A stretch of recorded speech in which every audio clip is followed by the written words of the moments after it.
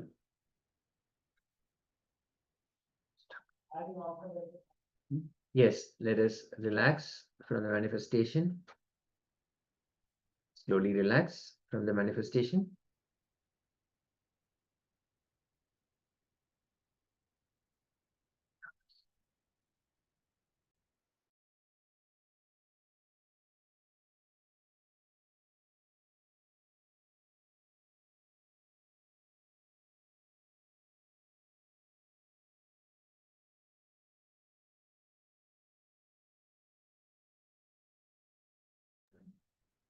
Yes, let us slowly relax from the manifestation. Great. Let's see how this power manifested in each one of us. Let us have a quick moment of sharing. How was it? How was the experience when you sat in oneness with Paramashiva with that object in your hand? You can relax and let us know how it was. Was there any vibration in the object that you felt? Or was there any movement in the object? Or simply the object became lighter or heavier or whatever that may be? How were you able to relate with that object? And how that object responded to you when you sat in oneness? It's a powerful space. Experiencing oneness with Paramashiva allows us to experience oneness with anything, any object, any person, manifesting the power of consciousness over matter. Let's have a quick sharing moment before we enter into the next section. Yes, so requesting everyone also please switch on your cameras. Yang Kuilan, Mahasatya and Paramasatya, Kui Tzu Jing and Charmaine News, requesting everyone please switch on your cameras and be available in the camera frame.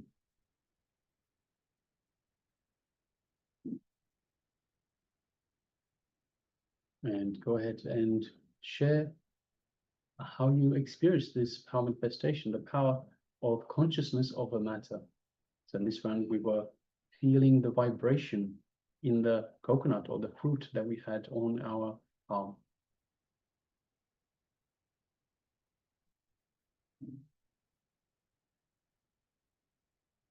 Yes, while you are sharing, let us have a quick moment where we talk about the next segment. So we were having the introduction of the different chakras that are the energy centers, the major energy centers in our body, and what blocks each of them and what unlocks the energy flow in that chakra as well. And ultimately, the powerful cognition that is the key for us to hold, which will bring us the Shakti Avishkarana, which is the power, the Shakti being fully woken up. So in the next segments, in each of the sections, we will be actually looking much more deeper and closer into each of the chakras, starting with the Muladhara chakra. We'll be receiving powerful cognitions, cosmic truths, revelations by the Supreme Pontiff of Hinduism, techniques, what blocks the chakra, how we can unblock the chakra, the cognition or the thought pattern that we can bring in that will awaken, that will unblock this chakra as well. So let us sit back and sit in a complete space of listening as we tune in to the Supreme Pontiff of Hinduism on the Muladhara chakra.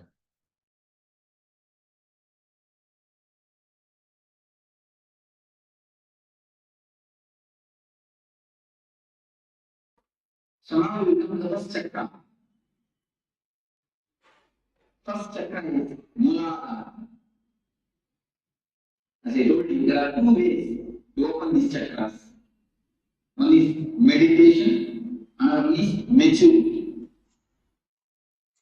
Maturity means just understand in which way these chakras are locked.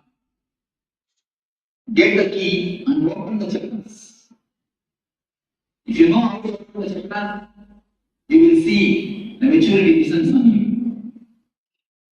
This chakra is not by a particular emotion. Each chakra are not by a particular emotion.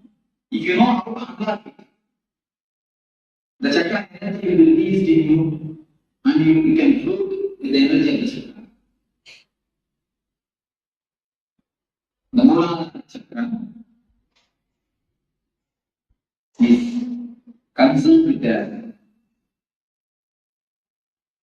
sex.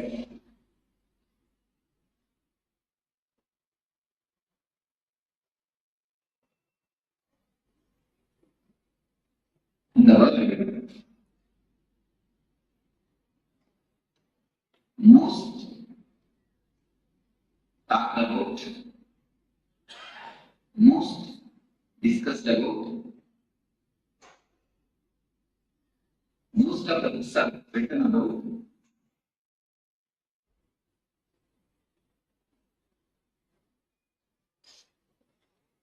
I think on these three sentences, most of the books have been written about, most talked about, and most discussed about.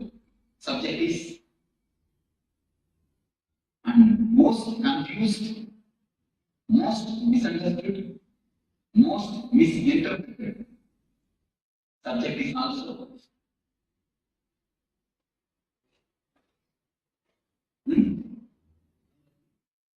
No, no. Text. This is the subject. Most talked about, most discussed about, most written about, and most confused, most misunderstood, most misinterpreted. No other subject is talked about so vastly. No other subject is talked about so vastly as this subject. But no other subject is misunderstood as this subject. We try to avoid the subject, or we try to indulge in the subject. The man tries to avoid the subject, tries to avoid the big pit in front of him. If he doesn't know the pit is there, how is he going to transit? Man who tries to indulge in the subject is trying to jump into the pit. So both are not supposed to be done. We should know and transit. Either we try to avoid or indulge. Do we try to do anything else? What is the reason? Rishis, science give a very beautiful, clear understanding of this subject. The man who wrote the Kama Sutra, the science of this book, of this subject, is a sannyas like me. You know? He's a rishi, Matsyayana. He's a rishi, he's a sannyasi like me. He is questioning, what authority do you have to speak about this subject? He is questioning. I think proper question. That's a question. Any man who is little and intelligent will put this question.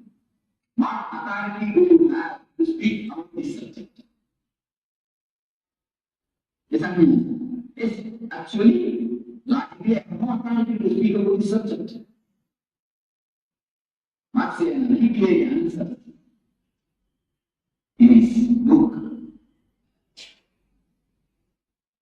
But example gives, I have nowadays I'm living in a modern day. He gives an ancient type of example. In those times, there used to be an system which is used to use the electricity in the bike. To use that example, I am giving the very clear example. Electrician knows how to switch on and off the switches. He knows what is the circuit behind the switches and the instruments.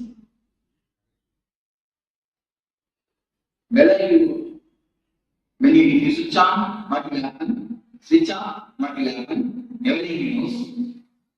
He may not have switched it on and off. He may not have actually done it. But he knows the science behind it. He knows the energy flow behind it. But a man every day uses a switch. He is switching on and switching off. He may not know the science behind it. Am I right? Many of us know only how to switch on and off, not the science behind it. That is why many times we get shocked. That is the reason many times we get shocked.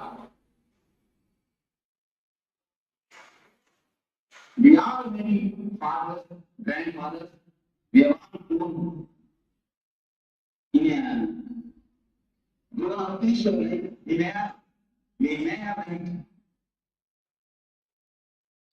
Just like an normal man who knows only how to switch on and off switch. But he doesn't know the mechanism or energy flow behind it. Just like an ordinary animal, living with a simple basic instinct. But Marciana says, I may not know how to, I may not have done the switching on and off, but I know the background energy flow. Only has an authority to speak about these things. Marciana says, a real sannyasi is the only person who is not trying to give an idea about the subject. Nobody else has got an authority, he says. Because he gives one more example. Some two person are playing chess. Sangrama, chess. Two persons are person got involved in chess. When you see from outside, you will be having a right idea.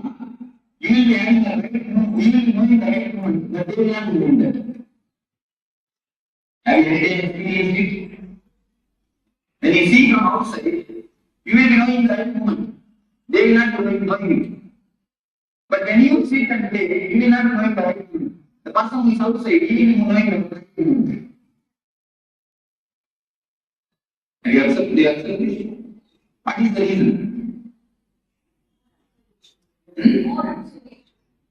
He has no pressure that he has to win. The man who witnesses has no pressure. The man who is outside has no pressure that he has to win. The pressure makes mind dull. So a man will jump out of this being, samsara. A man who is outside this being only can give a right idea about the being.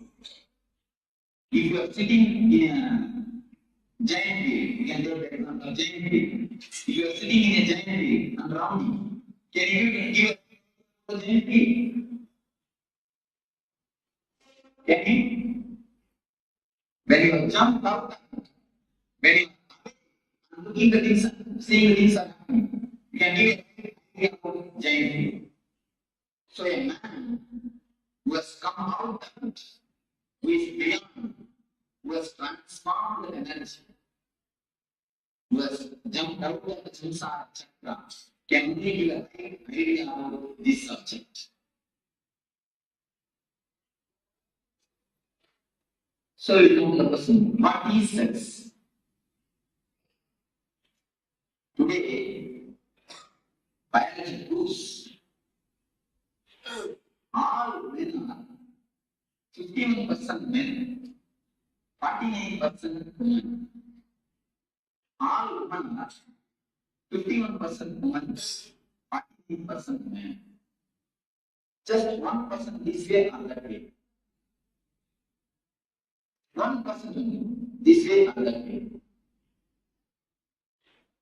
But when we start moving,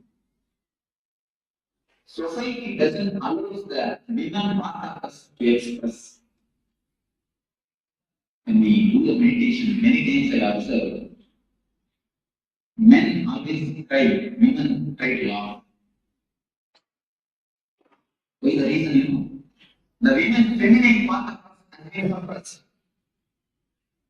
The masculine part of the women has been suppressed by the society continuously.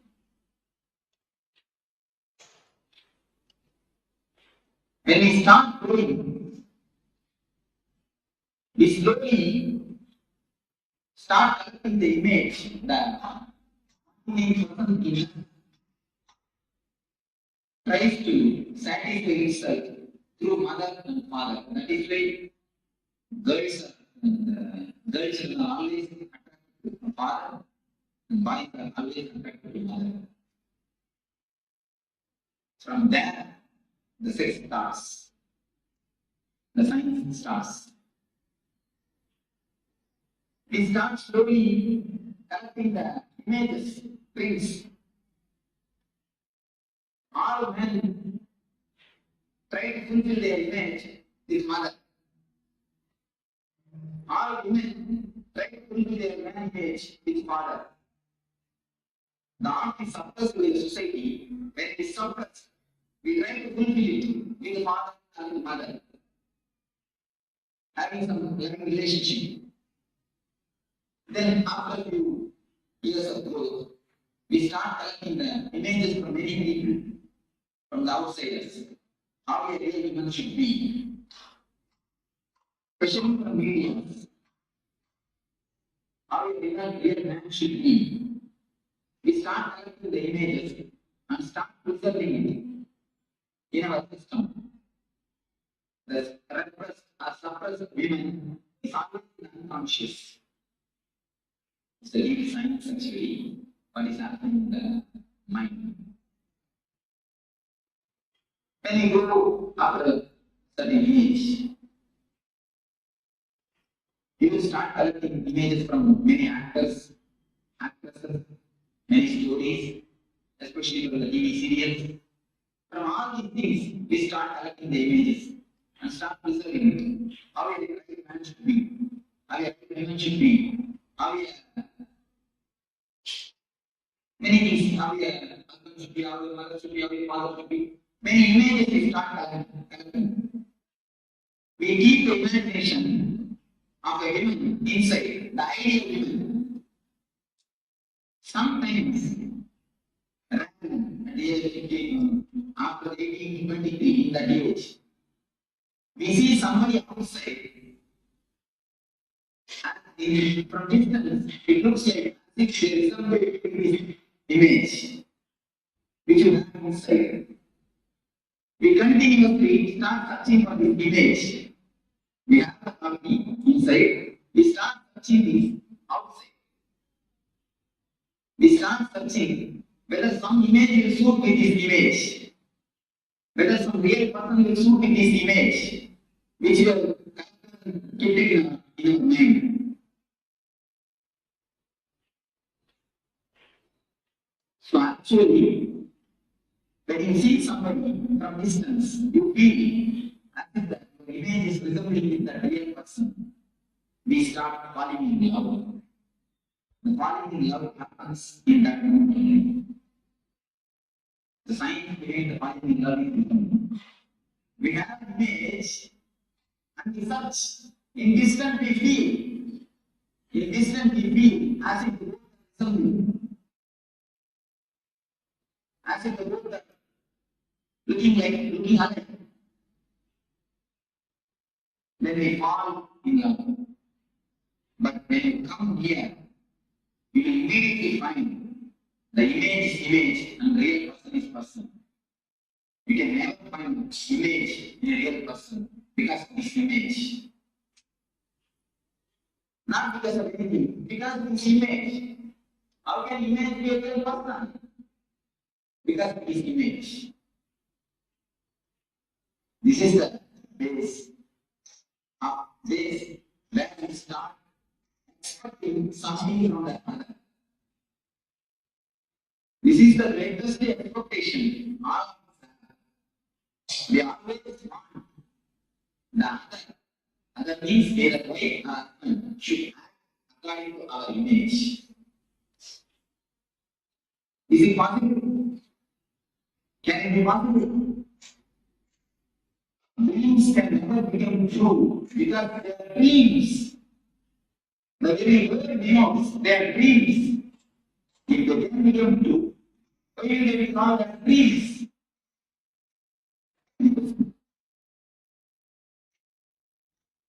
Just very clearly. Please listen with full attention and try to digest what I say. That's why very slowly. If any question please raise, now we will come to the clarification. This is the way in which our expectations about others starts. We collect all types of images from media. TV, whenever we see the ideal person, we collect that image and keep it inside and try to actualize it. We try to make it a reality with a living person. Is it possible? It can never be. That is why all ends in pain. All capital letter ALL we can use. All without exception. There are, we can say there is an exception, one or two, like Chakra. Both of them have no image. Both of them have no expectation. So something directly happened between them. If you love transmission, of course, that type of exception feeling. In ordinary play, all of us feel that we can't see that. Men or women both feel that we can't see that. The reason is the basic science is such. If you don't understand, you put the blame on others. Others is never to be blamed. Blame, take the blame from you. You expected, you imagined, and you put your imagination on others. Who will be the responsible for the failure? Who can be responsible? Who has to be responsible? But do you understand that what I say is that in a very practical reality? What is happening in a very life? But we never try to think it. It is happening in our everyday life. We never try to think it. Am I right? It always happens. We never look into the good tools.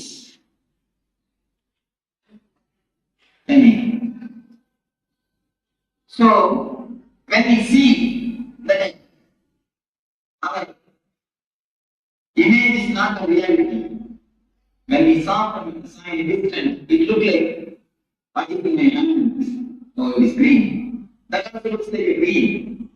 When it comes near, no, it's little yellowish. When it comes more near, no, it's slight white.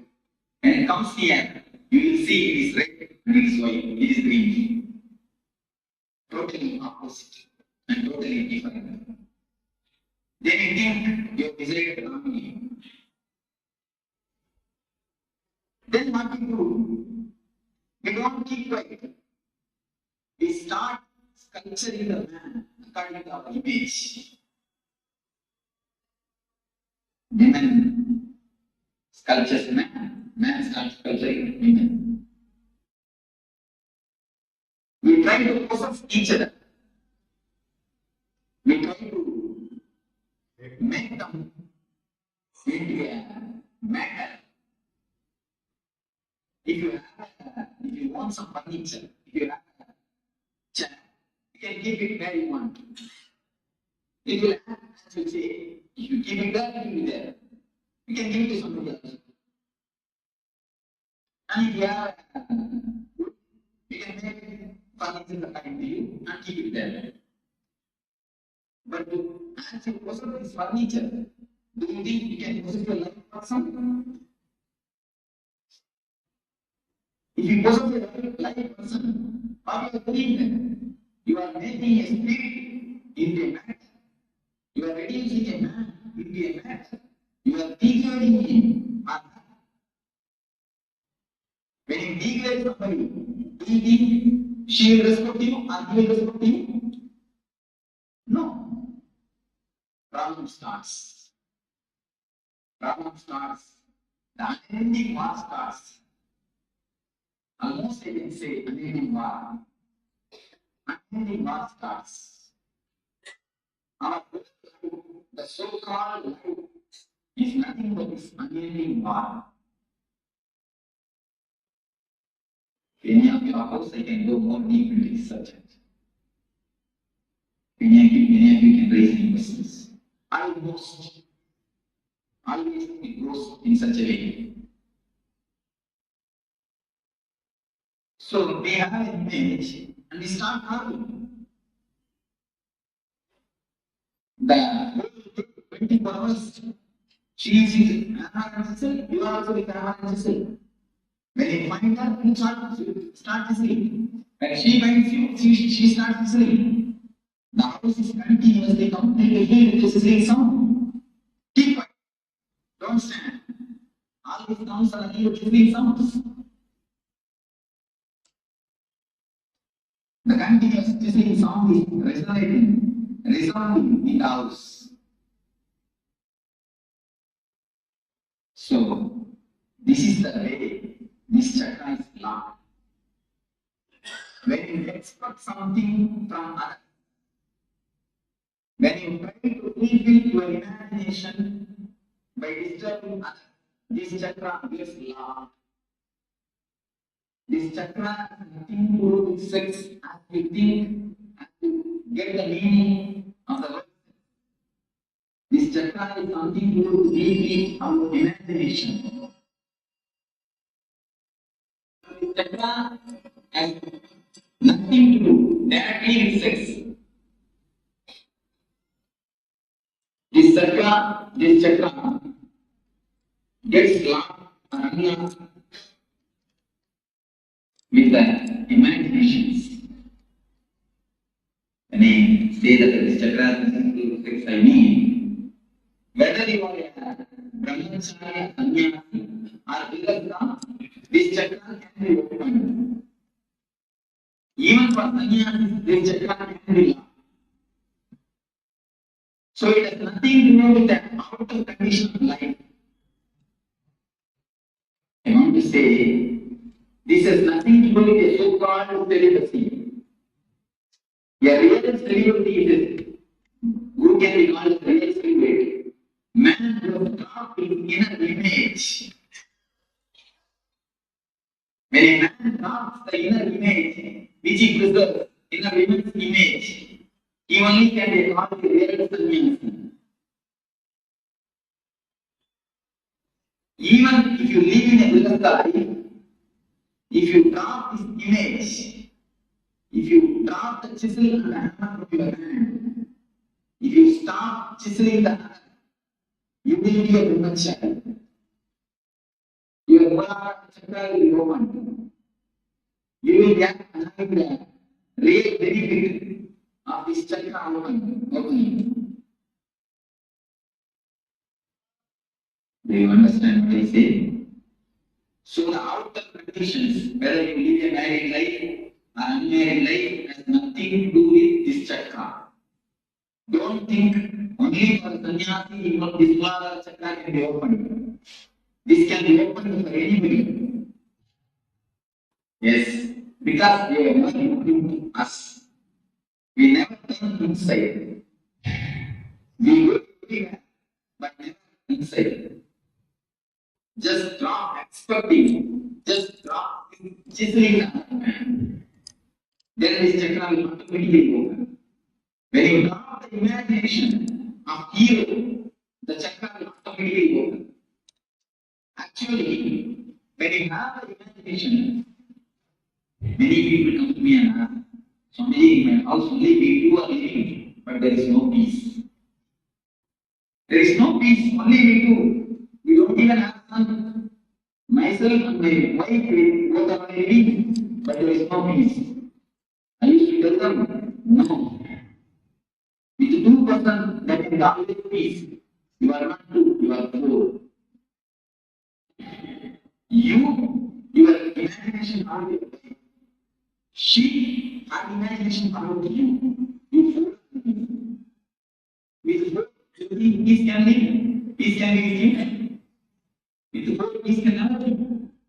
With two, peace can be. With four, it is impossible. So if we drop the imaginations, two things happen. Yes. But what I mean is, we always start the images of heroes and keep it in our mind. We want that should be reality from our life. That is the reality. If you drop that, this chakra can be broken. Don't expect that you should be according to you. You should act according to you. Not only about husband wife, even about father and mother, we need an idea. How do you want to be? Today, I have to as a mama. The final thing you will write. Today, please go and write and see. One thing I will just tell them and then we will come. Father, mother, wife. If you don't know your husband, no problem. If you have wife or husband, son, and no, son or daughter. This five hours some five relationships. You write how you expect them to be, how you feel, the ideal quality. You just write down 2 points. So now these five relationships, right? Ideal your vision.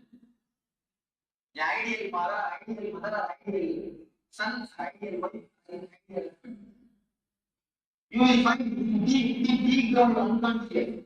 You will find it. All your ideas are just from the TV serials and seeing. All your ideas you will find.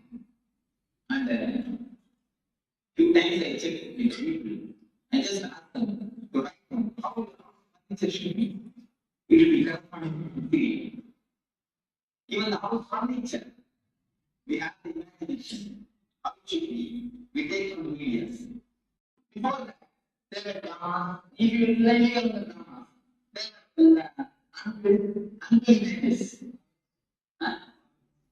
Even now, even in early time, you see, from kings, they torture as best they can. And she tortures as best she can. She tries to make a drama, we try to make a scene. But finally, what happens? We do not know what happens. Anyway, so the imagination and trying to present it disturb this chakra.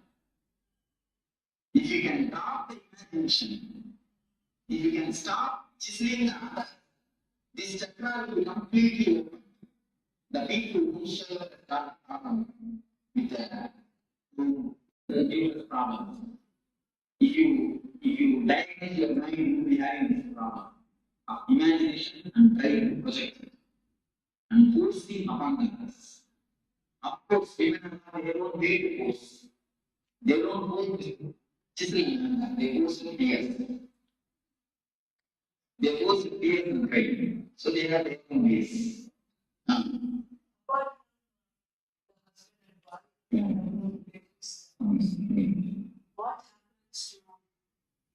happens to your boss? Asking the according to he wants to do what about You see, in ways, so in business world, there is no other way. One thing you can do, you do your art with consciously. Do art and see that it doesn't disturb you. You can now if we chisel, afterwards we come and sit and feel the breathing consciousness.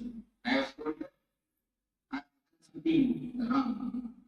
If you do it consciously, you will not give overdose. Even if you are angry, angry is just like a money, because anger is a great energy given to us. It's a great presentation of God. One person came to me that he says, I am not able to control my anger. I told him, take control of your anger and keep it in your watch. Puja every day. He started laughing. Swami, why you are telling me? I told him, please do it and then come and tell me. Anger is a great energy given to you by God. When you worship that energy, when you have respect for that energy, you will not misuse it. Lust is also a great energy given to you by God.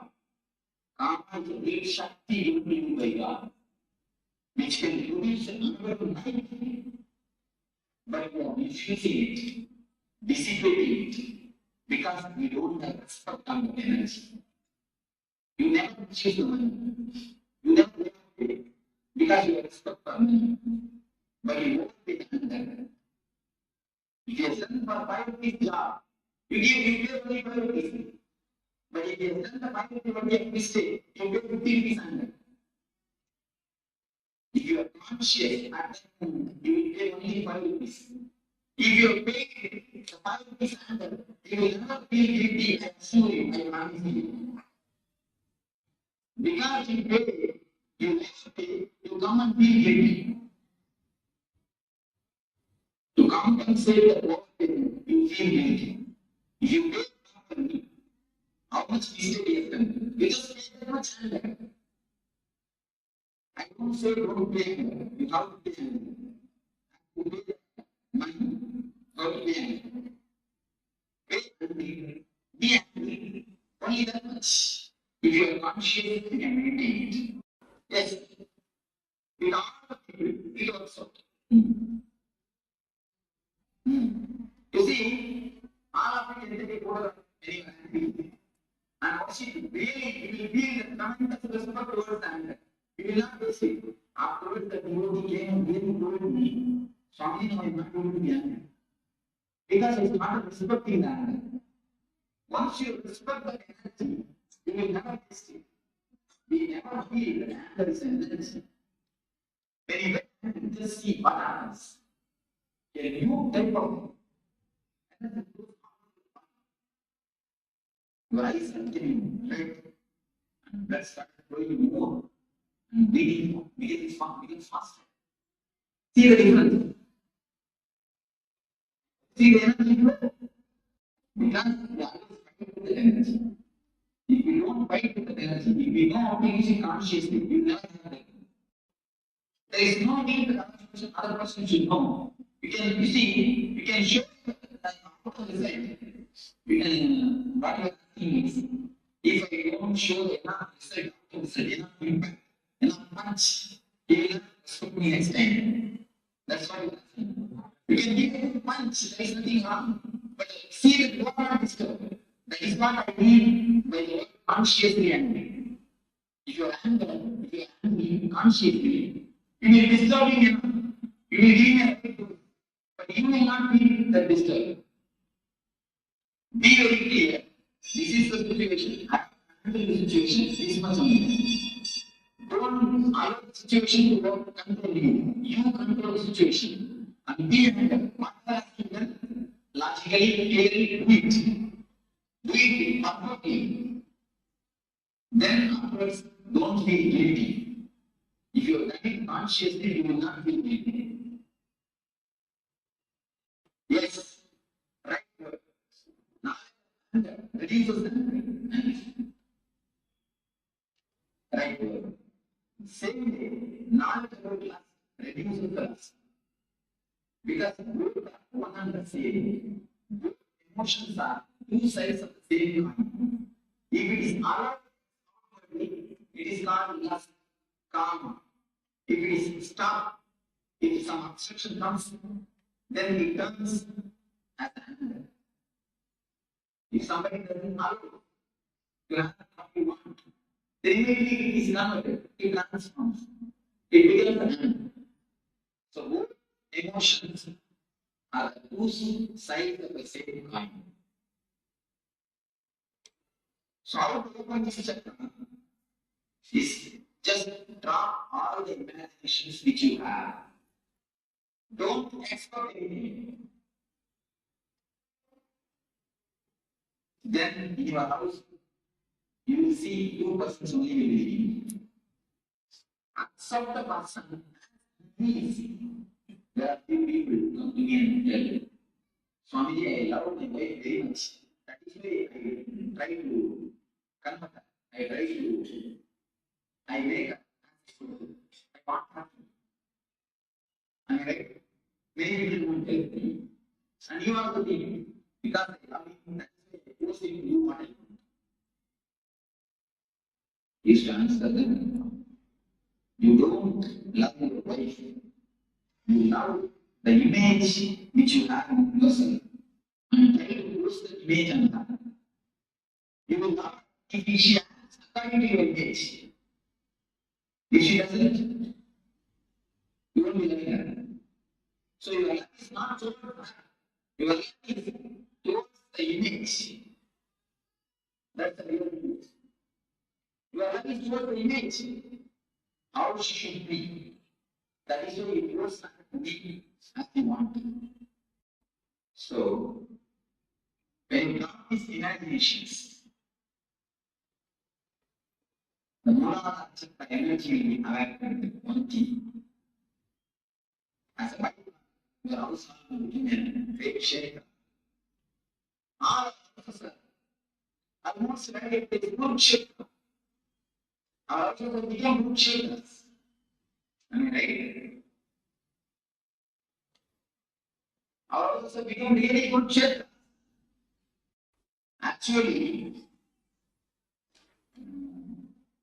so if I speak about the Muladhara and pull down the whole structure of Buddhism, it is a sheer nonsense. Having two sheets, two paper pieces, going to some person asking how to live will be. What right you have to live if you don't decide how your life will be? Going and asking some person who is unknown about your life, giving him two pieces of paper, is just me and tell me how my life will be. What type of life you are living, I don't understand. You are the man who is living. You know about the concept of your life. You are the person who is living. You don't know about your life, but when you have to live, then what type of intelligence, which intelligence we are living, I don't know. It is sheer bullshit. In Jyotish Shastra, there is a science, there is a truth. In original Jyotish Shastra, it is complete science. But going to some Jyotish is another reality. It means we don't know about our life. We don't even have the intelligence to run our life. If we don't have intelligence to run our life, if we don't have intelligence to decide about our situations, if we are not able to take the responsibility of our life, we have no authority to live. Actually, a real man will not look for the somebody and ask, what will be my future? Many people come to me and ask, Swamiji, what will be my future? I tell them, never ask, what will be my future? How to make my future? Never come to me for prediction. Come to me for designing. If you come to me for designing, I can help you. If you come to me for prediction, I can't. Go and repeat the 20%, but I will be little piece. Daily. So how will I live? Going and asking a parent, there are videos here. How will I live? The parent itself doesn't know its life. It is unhappy.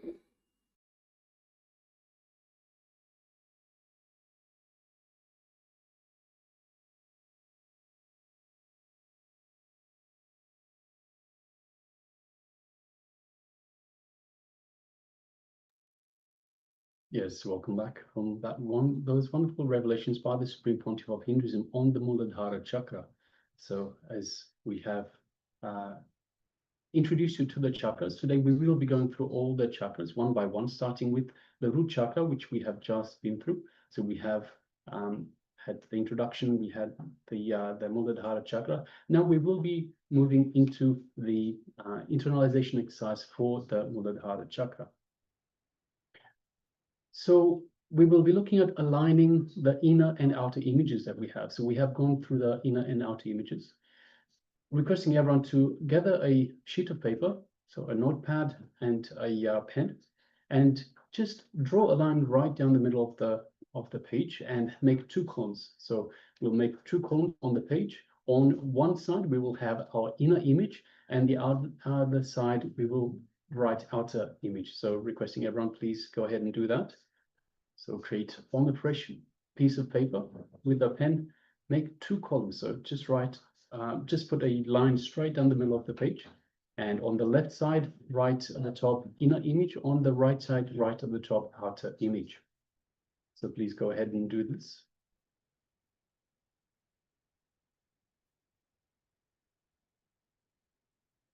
And meanwhile, requesting everyone to please come on camera.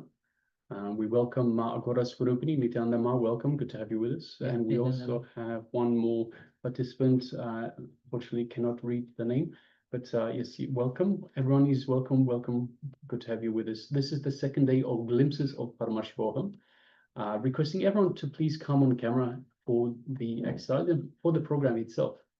So we have Ma Yang Hui Lan, Ma Agora Swarupini, Shame News, Ma Mahasatya and Paramasatya, Ma Gui Shu Jing, and also one more participant, requesting everyone please come on camera and be available in the camera frame. So you have to be visible in the camera frame as well.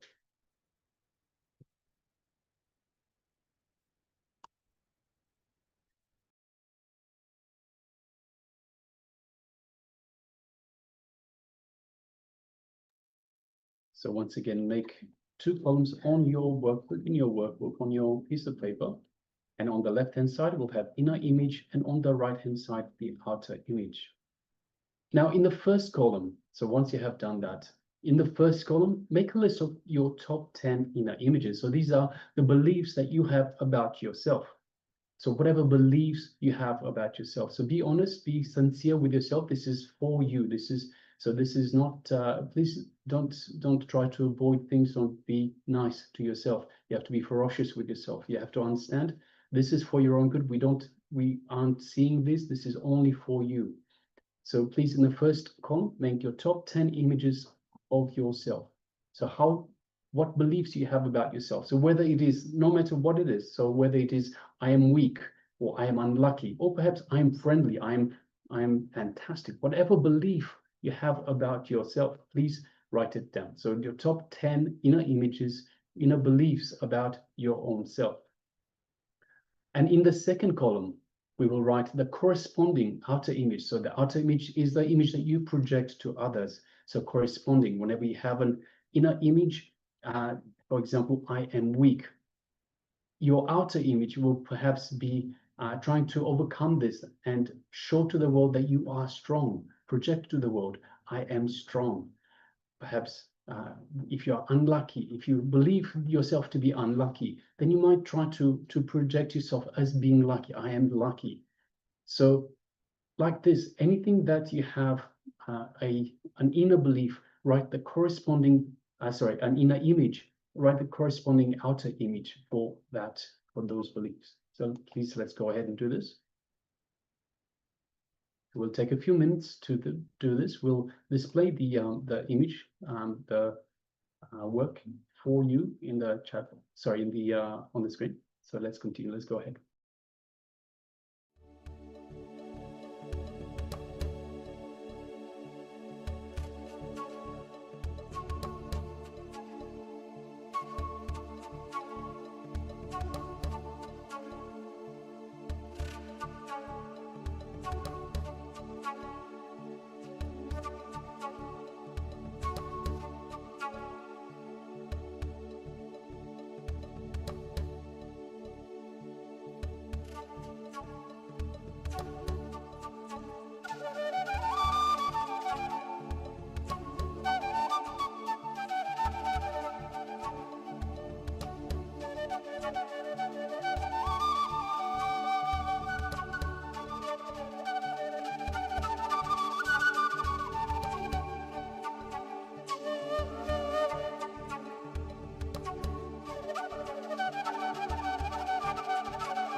So now compare each of the inner image and the outer image that you have noted down.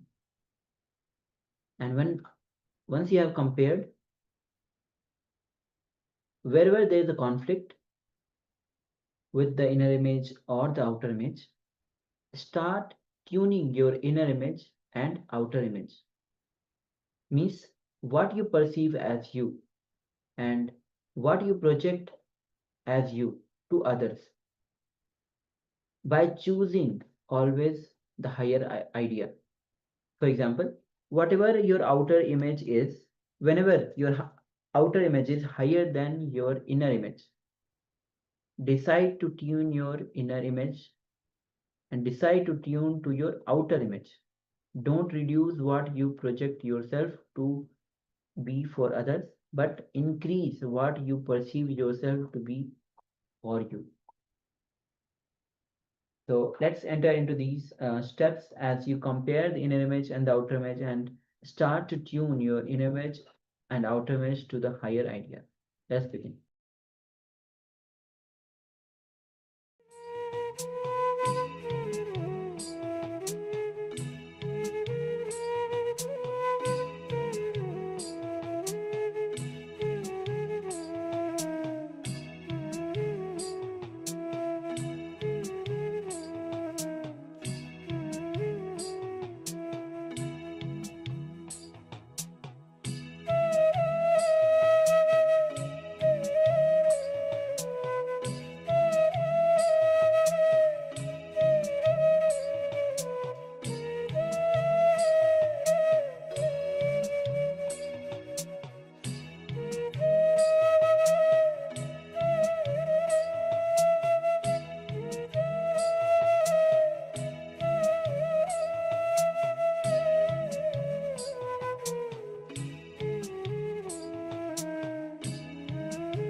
Yes, let's move on. Repeat these for each point. Compare both identities. And whatever qualities are best in both, choose those ones. You can draw a star against all your best. You can draw a star against all the best outer images. If there are some great qualities in your inner image, you need to raise your outer image to match that. So let us, first of all, repeat for each point, compare the two identities, the inner and outer identities, and whichever qualities are both, choose that, consciously choose those higher, those best qualities. You can draw a star against all the best inner images, or all of the best outer images, whichever one is better out of the inner and outer image. So, for example, you have an inner image that I am weak and an outer image of I am strong. Draw a star against the I am strong, the outer image. Let us continue, and then we'll come back for step number 6. So let's just continue with step number 5 for now.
Now, if there are some great qualities in your inner image, you need to raise your outer image to match that one. And if there are some great qualities in your outer image that you project to others, then you need to raise your inner image to match that which you project. Continuously tune yourself to your peak image. Let us continue.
Now identify the obstacles that stop you or distract you from achieving what you want to be, who you want to be, and how you want to be.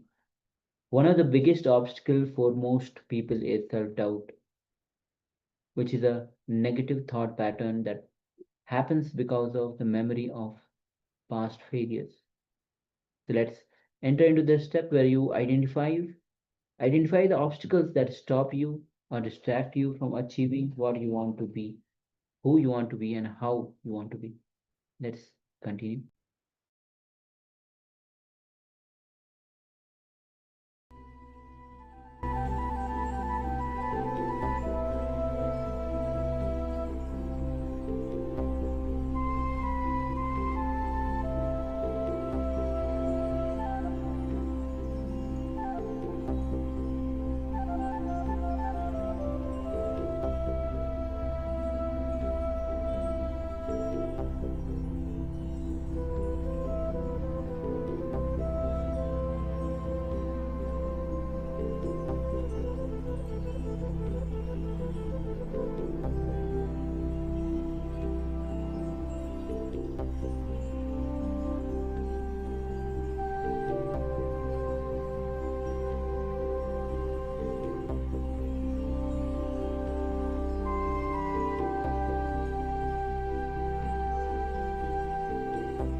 Now, let us have a look at the evolution of your images. Whichever thought is in alignment with your peak possibility, encourage it, enrich it, and entertain it. Whichever thought is not in alignment, just complete with it. Consciously, decisively complete with that pattern. Go on completing every day with the patterns which are stopping you from achieving your peak possibility. When you start living authenticity, you know the right way of thinking and will use your thinking to achieve what you want in life. In Hindu spiritual practice, this is the second step, known as manana, authentic thinking.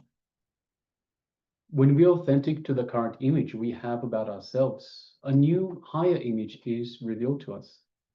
When we are authentic to that image, higher and higher images are revealed. This is how authenticity will take us progressively to higher peak possibilities. Let your thinking be established in authenticity, continuously expanding you towards your peak possibility. When you achieve a powerful clarity in your thoughts that makes whatever you think into success, you have unblocked your Muladhara Chakra. Once again, when you achieve a powerful clarity in your thoughts that makes whatever you think into success, you have unblocked your Muladhara Chakra.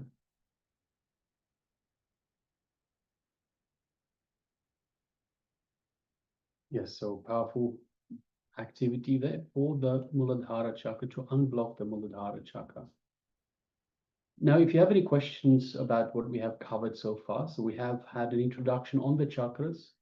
We have had the revelations from the Supreme Pontiff of Hinduism on the Muladhara Chakra, which is the root chakra at the bottom of the spine. And we've just gone through an exercise, an activity to unblock the Muladhara Chakra. If you have any questions at all, please stop us and ask. It is important that you build the right foundation of information, the right framework. So the whole framework itself is solid. So at any time, if you have any questions, please ask, and we will address your questions. Yes. With this, we'll be entering into, after this internalization exercise, we'll be entering into the Kriya, actually the meditation of Duhka Harana meditation. Duhka Harana itself means, Dukkha means suffering, Harana means the meditation that removes your suffering. So we'll be entering into this meditation. So let's come to the space of listening as Swamiji reveals, and let's get ready to prepare ourselves for this meditation.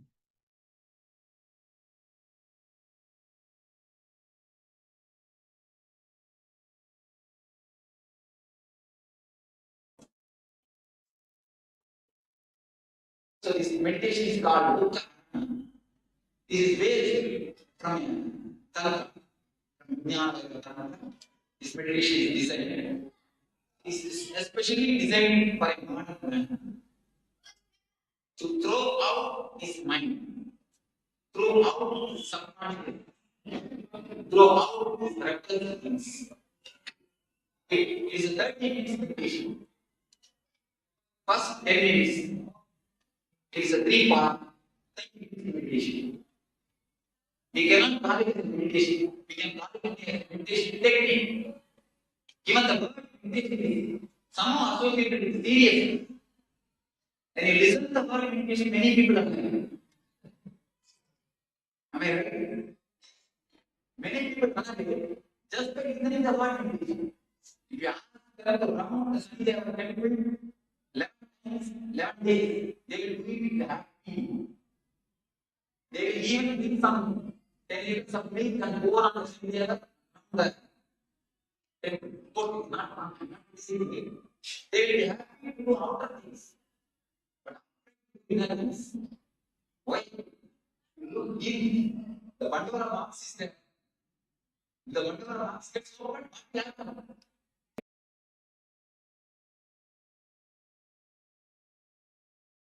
Brahmanandam పరమసుగదం కేవలం జ్ఞానమూర్తిం ఆదీతం గగనసదృశం తత్వమస్యాదిలక్ష్యం ఏకం నిత్యం విమలమచలం సర్వదీ సాక్షిభూతం భావాదీతం త్రిగుణరహితం సద్గురుం తం నమామి. Meditation is greatest art, greatest science to make your being beautiful, to make your being blissful. It's not a regular religious belief or a faith system. It is something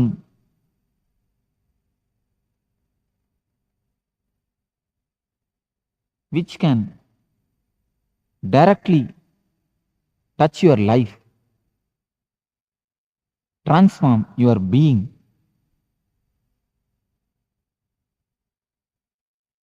which is practical spiritual life. It's not a belief system. Of course, it is anti-belief.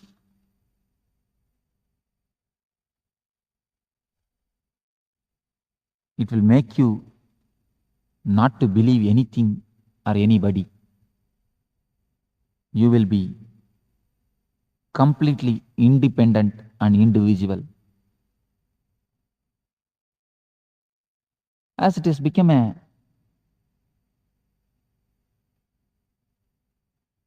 custom or routine, people understand meditation also as one of the faith or a religious system. No. It will make you religious. That is true. But meditation is not religion. It is practical spiritual system. It's a science to transform your life.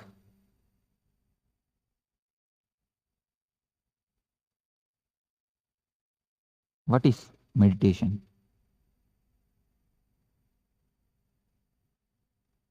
Meditation means immediately all of us understand or try to imagine an old man with big beard sitting in the bank of some river, closing his eyes silently,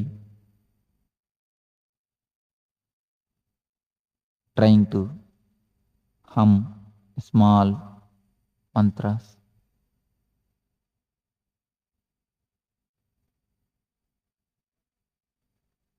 But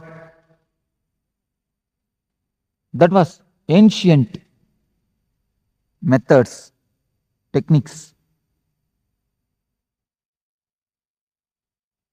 Today, if I ask you to sit silently and control your mind, what will be the result? All of you can try a method. Just try to sit and make your mind quite calm, peaceful, blissful. What will be the result? Most of you who tried some ancient traditional meditation techniques or other systems to control your mind will know how futile it is, how disturbing it is. Many people come and report me that Swamiji, if we sit for meditation, we get so many number of thoughts, so much unnecessary thinkings that we don't know from where these things are coming out, from where they are erupting out, from where they are gushing out. We don't know how to control. We don't know what to do. Almost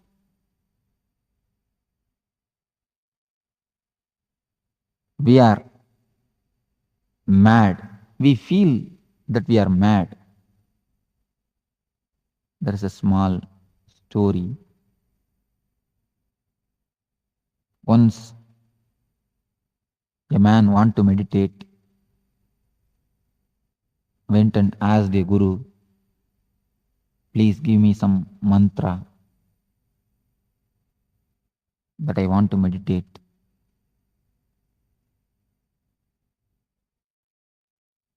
That guru gave him one mantra and told him,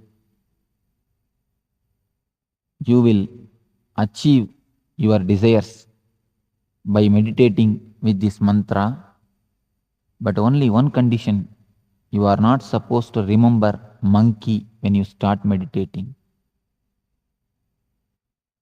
This man told, okay, oh yes, verily, this is not a big condition, because none of us remember monkey, and he also never remembers monkey, unless he is the devotee of Anjaneya.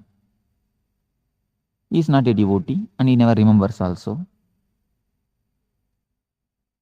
He came, took his bath, and sat for meditation. As soon as he started the mantra, you all can really imagine what would be the first thing which entered in his mind, thought which occurred in his mind. Surely nothing but monkey. Guru has already given an instruction. If you remember monkey, immediately you should take bath once and then you should sit for meditation. As soon as he remembered monkey, he went to take bath. He took bath, came back and sat, started the mantra.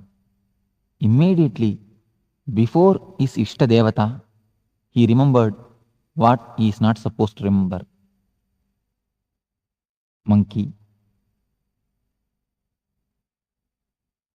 Again, because he is a man with passions, went to take bath, took bath, came back, sat, started meditating.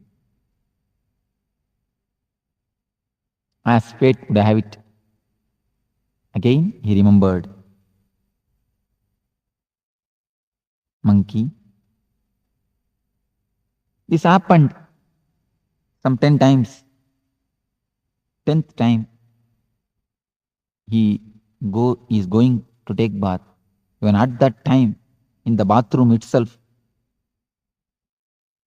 he remembers only monkey, nothing else, nothing but monkey. He feels all over his body, all over the mind, he is completely surrounded by monkey. He started shouting at himself, at others, ran to the master and begged the master, please, Guruji, take back your mantra and the monkey both. Leave me alone. This is the condition of a man who tries to meditate, who tries to calm down his mind by the so-called traditional techniques, meditations and methods. At the age of Patanjali, in ancient times, there used to be meditation techniques with which people can directly sit and start meditating. they will become calm, cool, collective, blissful. At that time, man was very simple. Man was nothing but his body. Mind was not so much developed. There is no such thing existed, cerebral layer. Today, the greatest problem, the biggest problem of man is cerebral layer, cerebrality. At that time, in ancient times, those techniques worked out. Those techniques really helped. But today, direct silent sitting methods won't do. They can't be anyway helpful because man has become too complicated. Man has become neurotic. In modern day, neurosis has become a normal state of whole humanity.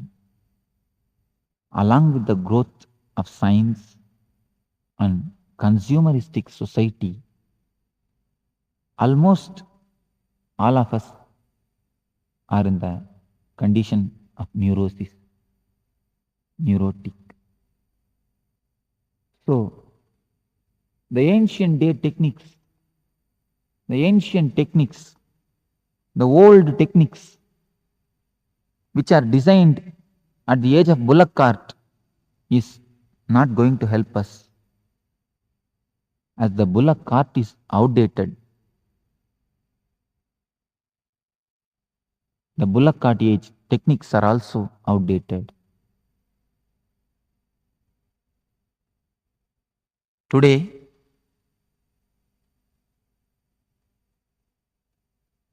techniques designed at the age of bullock cart, you may be able to have a little bit benefit, no doubt. You will be able to travel, but only in the bullock cart speed, not with the jet speed.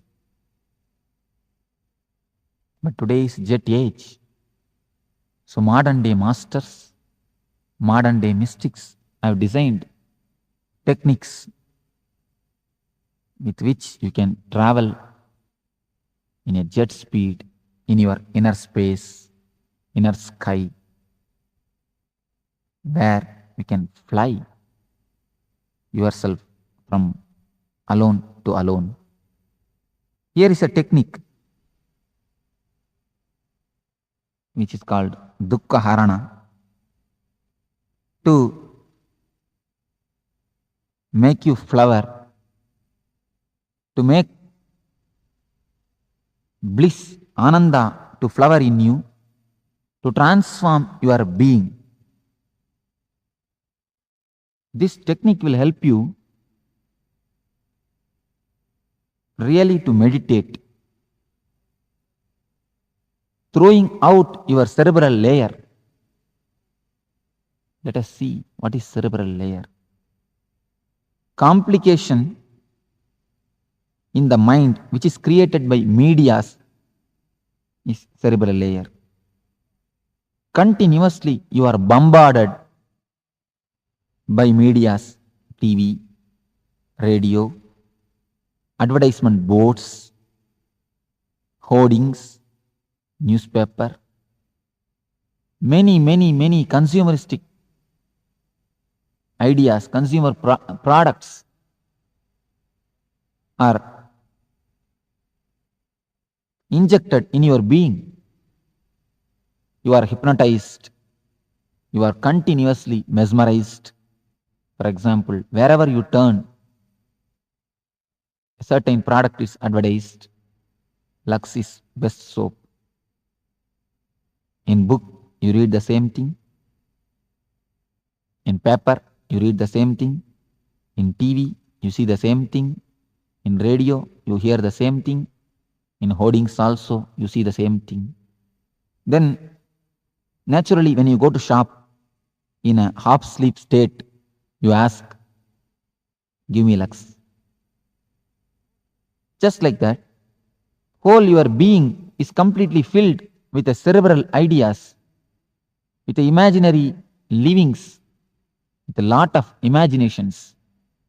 Unless you throw out your suppressed desires, suppressed emotions from your being, you can't sit quietly, you can't sit silently. This is the meditation through which I am trying to pull out the insanity in you. I am not trying to force sanity in you. I am trying to bring out, erupt out the insanity in you. Then naturally sanity, bliss will flower, blossom in you. You are already in Nithyananda. You are with Nithyananda. Only thing, I have to kill the dukkha. I have to kill the layer of dukkha. I have to cut the layer of dukkha to make you Nithyananda. I have to bring it out, the dukkha which is in you. This technique will help you to kill the dukkha, to throw out the dukkha from you. That is why this is called Duhka Harana. This technique will help you to throw out all the suppressed emotions, repressed anger, and cleanse your being, make you well-being. Let us enter into the technique. This is called Duhka Harana. Various masters have used this technique using various names. This technique is designed from the message of all the enlightened mystics. First, this technique lasts for 30 minutes. First 10 minutes, chaotic breathing, deep breathing with no system, with no regular breathing system. First 10 minutes, you are supposed to breathe chaotically. We start with breathing because breathing is the bridge to universe. Breathing is the system with which you are living. With breathing, you are alive. Your mind and breathing has got a deep relationship between each other. If your mind is calm, your breath also will be slow, steady. If your mind is aggressive, restless, your breath also will be restless. So your breath and mind is very closely connected. Unless you work with your breath, you can't directly work with your mind. So the first 10 minutes, chaotic breathing to create a chaos in your repressed system. You have repressed a lot of emotions in you. So when you deeply breathe, all your mental system is completely made alive. Deep, fast breathing will give you more oxygen. When the body gets more oxygen, you become more alive, more vital. Now, as you are only half dead and half alive. You have to be made fully alive, fully awake. So, with the chaotic breathing, with more oxygen in your blood, your cells will get more energy. When your body cells get more energy and alive, the oxygenation helps you to create more body electricity, more bioenergy. So this bioenergy, this body electricity will make you more alive, will melt all the repressed emotions which are in your being like a ice. The cold, frozen ice in your nervous system, the repressed emotions will start melt. The next step, the second step is catharsis. What is meant by catharsis? What is the need of catharsis? Catharsis means throwing out all the poisons in you. If you want to scream, scream. Give complete freedom to your body. Allow whatever expressions. Just scream, shout, roll, sing, dance, jump, make faces. Speak the language which you don't know. If you know Kannada, speak Tamil. If you know Tamil, speak English. Shout like animals. Through this technique, through this catharsis, you will throw out all the repressed emotions, all the suppressed emotional hangovers. You can throw out in the air. You can cleanse yourself. You can cleanse your being by this great meditation technique. Now, for example, in your office or in your place of work, your boss may fire you for some mistake. Your boss may scold you, but you will not be able to fire him back, scold him back. You will become tense. You will be angry. Your body will be active, alive, aggressive to kick him, to beat him. Just like an animal, your body will be releasing an acid, a chemical to react, but you will not be able to react. You are not permitted to react. You will not be able to react. Then what will happen to the chemical? What will happen to the anger energy which is released? You will suppress it. You are going in two-wheeler on the street. In signal you are stopping. Just next to your vehicle, one car comes and stops.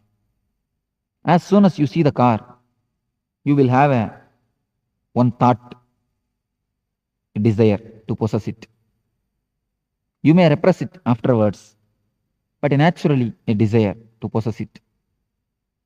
What will happen to these desires which are continuously repressed? Sexually, so much of desires has been repressed, suppressed. What will happen to all these suppressed emotions, suppressed desires? If they are all there in you, how can you sit silently? How can you taste, enjoy the silence, the bliss in you? So throw out all the poisons. Just shout, shake your body, make faces, do whatever you want. Just freak out. By freaking out these 10 minutes, you will be able to see that all the repressions are emptied. You become vacant. All the repressions are thrown out. You are now calm, cool, collective. When the cassette says stop at the 20th minute, stop as you are. If your one leg is raised, if one hand is raised, if your mouth is open, wherever it may be, whatever it may be, the condition, the situation, stop as it is. Become completely frozen statue of ice. When you are completely dynamic, active in the catharsis, from the full activity, if you enter into the complete stop, like a frozen statue, in between the gap, one moment, you will be able to experience the no mind. You will be able to enter the state of meditation. So, stop when the cassette says stop as it is. Next 10 minutes, just sit silently or lie down, relax, and be a witness to whatever happens inside and outside your being. First two stages only preparation for meditation. Only the third stage, 10 minutes, is real meditation. When you have cleansed yourself, when you are empty of all the repressions and suppressions, you will see that without your effort, a beautiful silence is flowering in you. A beautiful bliss is happening in you. You don't have to control your mind. You will see that mind is silent by itself. Silence cannot be forced. It can only happen. The last 10 minutes, just relax yourself with a smiling face and blissful mood. This is the key. Silent face and blissful mood. Completely relax. Don't concentrate on anything. Just be aware of whatever happening inside and outside your being. There may be many experiences. You don't have to worry, bother about experiences. Just as you watch TV, as you watch television, movies, layer by layer, film by film, picture by picture, watch your mind, thought by thought. Be completely relaxed. Be completely cool. Be completely collective. Be completely in a state of bliss. This meditation, Duhka Harana, should be done in the morning. There should be no food taken before the meditation. You should be with empty stomach. Loose white cloths are best. And do it along with this music. 21 days of this meditation will help you to transform yourself. You will feel as if you have taken a psychological bath. You are cleansed completely. Your being itself is reformed, transformed. This meditation will help you a lot to transform yourself. In 21 days, you will be able to taste, you will be able to experience what is Ananda, what is silence in you. So, when you kill the dukkha, Ananda in you automatically, naturally flowers, blossoms, and oozes out a beautiful smell within you and around you. Let you all use this Duhka Harana meditation technique and kill the dukkha's, go beyond the dukkha's, and enter into the blissful state, enter into the bliss and be with Nithyananda.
Om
Om.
Yes, Nithyananda, all of you. Slowly, very slowly, you can relax from this intense Duhka Harana meditation, as Swamiji mentions. Duhka Harana. Dukh itself means the suffering, the pain. Harana means removing. This meditation removes the suffering from you. A very powerful meditation. So this is the time that we start entering into the power manifestation. Be in that space as we enter into the consciousness over matter. And in this round, we'll be placing the coconut on your palm and feeling the energy. In the first round, we had the manifestation of feeling the vibration of the coconut on your palm. In this round, you'll be placing the coconut on your palm and feeling the energy of the coconut. Understand, when we actually place the coconut, when you connect with Swamiji, simply you'll know that you are feeling the energy of the coconut. It will not just be one object kept on your palm. When you feel the energy, when you raise yourself to that space, when you connect with Swamiji, you'll be able to feel the energy of the coconut. So let's get ready to enter into the power manifestation. Understand, just have that deep feeling connection with Bhagavan. Be in that oneness with Swamiji. Forget the body, forget the mind. Forget any tension that you have, any irritation, agitation. Just unclutch. Any thought that arises, any self-doubt that arises, just unclutch.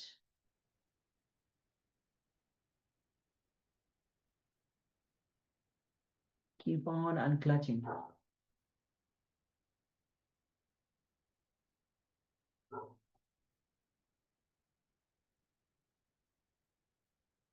Gently bring your awareness to the third eye. And through your third eye, gaze at Swamiji's third eye and feel that deep connection. And have that strong declaration to feel the energy of the coconut on your palm. Be in that oneness and give the command to the coconut on your palm. And let's enter into this manifestation as we chant the Mahavakyam. Om Nithyananda Paramashivoham. Om Nithyananda Paramashivoham. Om Nithyananda Paramashivoham. Keep chanting the Mahavakya and give the command to the coconut and ask Swamiji to be in oneness with Swamiji and feel the energy of the coconut. So let's enter into this round of power manifestation. Paramashivoham.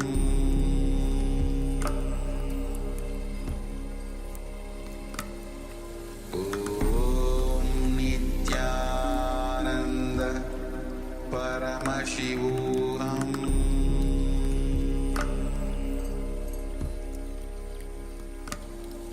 Om Nithyananda Paramashivoham.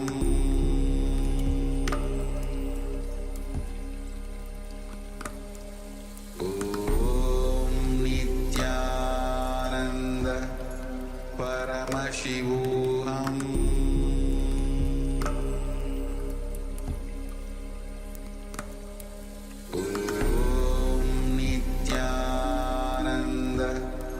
Paramashivoham.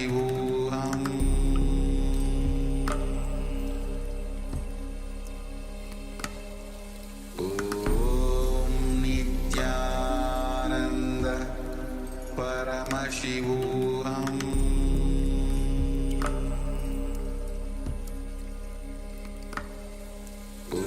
Om Nithyananda Paramashivoham. Om Nithyananda Paramashivoham.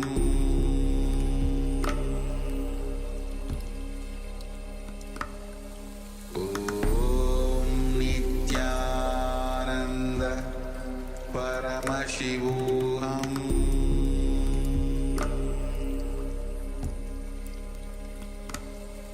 Om Nithyananda Paramashivoham.